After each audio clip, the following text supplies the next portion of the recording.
I'm Chris, and I'd like to talk a little bit about the history of memes and how I think that internet memes should be distinct from Richard Dawkins' original definition of memes.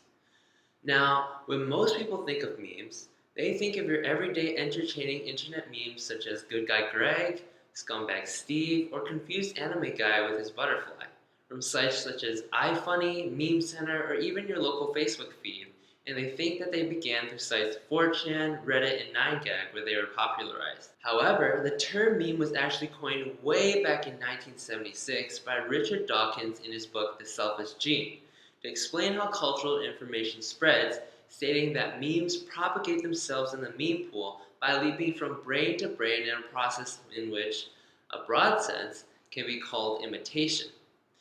A definition of memes is also given by James Glick in his book Information, A History, A Theory of Flood, as an information packet with an attitude. They can include powerful ideas such as a God created the earth and humankind, the earth revolves around an unremarkable star in the periphery of an unremarkable galaxy, evolution occurs through natural selection and humans are its products, the idea that all men are created equal and that people have the right to choose their government,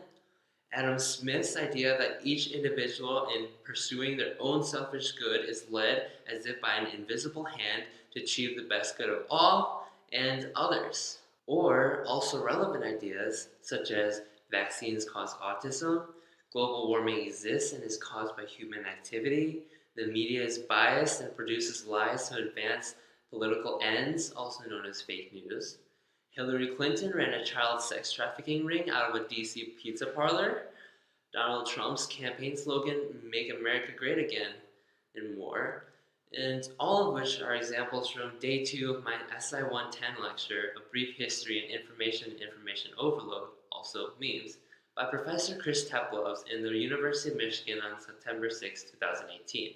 So what most people think of when they think of memes are internet memes, whose origins date back to Mike Godwin's coining of Godwin's Law on Usenet way back in 1990, which states that as an online discussion grows longer, the probability of a comparison involving Nazis or Hitler approaches 1.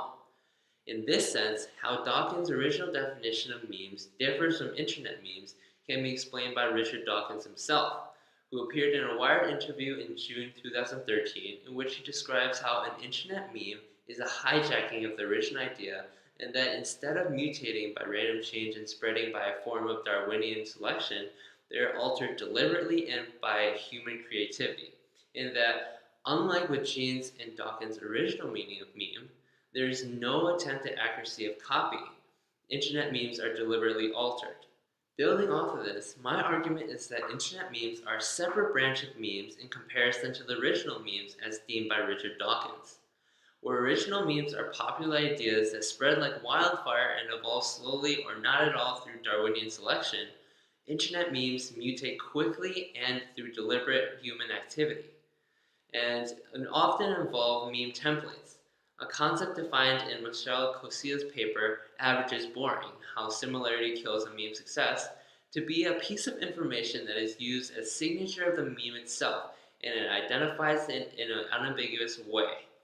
This process can be more succinctly called meme implementation, another term defined by Cosia to be any human expression that puts together the meme template and some additional information, whose meaning is semantically related to the meme concept. My explanation for this can be seen from closely examining original memes and internet memes, where original memes are usually one idea that, despite becoming widespread and viral, usually stay true to one form as compared to internet memes, which, through meme implementation, take on many different forms based on the same meme template.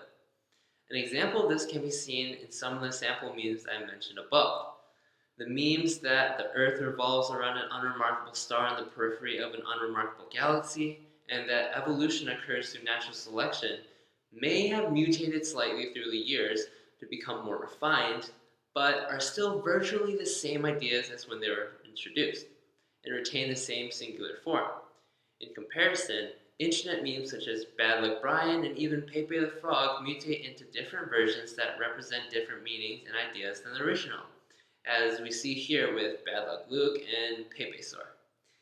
that internet memes are often images rather than the text-based idea form original memes are composed of should provide an even greater reason to differentiate the two. Thus, because original memes more often stick to one form and remain relatively static over time, while internet memes more often mutate and undergo meme implementation, and because of the text idea versus image-based meme form, I'd argue that there should be some sort of differentiation between original and internet memes, at least to the point where internet memes could be a sub-branch of the meme tree. Thanks for watching.